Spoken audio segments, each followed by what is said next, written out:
J'ai un beau dossier en ce moment, alors dans la région gersoise, qui est celui d'Eoz, anciennement Elusa.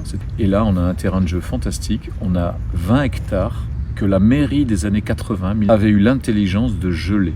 C'est-à-dire qu'ils n'avaient pas accepté qu'il y ait des cultures. Tout est mis en prairie, parce que sous les 20 hectares, uniquement la moitié d'une ville gallo-romaine, avec des maisons incroyables, la voirie. Je peux même indiquer parfois sur certaines maisons où se trouvent les toilettes.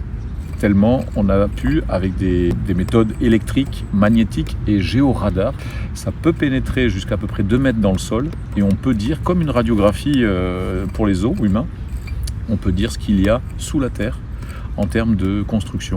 On a une image du sous-sol et on peut voir des dizaines et des dizaines de maisons et aussi d'édifices publics, de monuments publics, des thermes, des choses comme ça.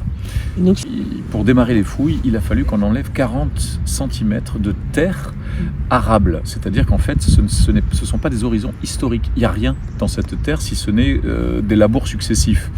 Mais cette terre-là n'a pas de datation historique.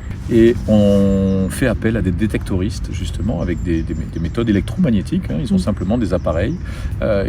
Et en effet, en passant sur nos propres déblais, ils ont pu récupérer 120 monnaies, mais aussi une petite cuillère en argent, magnifique, qui, paraît-il, servirait à manger des œufs à la coque, à l'époque romaine. Donc c'est très très précis. Mais on a au moins, depuis le 1er siècle après Jésus-Christ, jusqu'au 4e siècle, et après on récupère des monnaies du XVIIe siècle, par exemple, et jusqu'au XXe siècle. Ces monnaies restent sur place. Il y a à Eoz une réserve archéologique, il y a un musée également, et donc nous on a tout dans une sorte de réserve.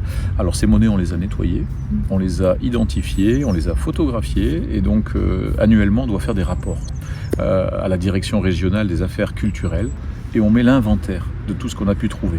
Donc l'État est au courant à la fin de chaque année de ce qu'on a pu trouver dans l'année. D'accord. C'est parfait.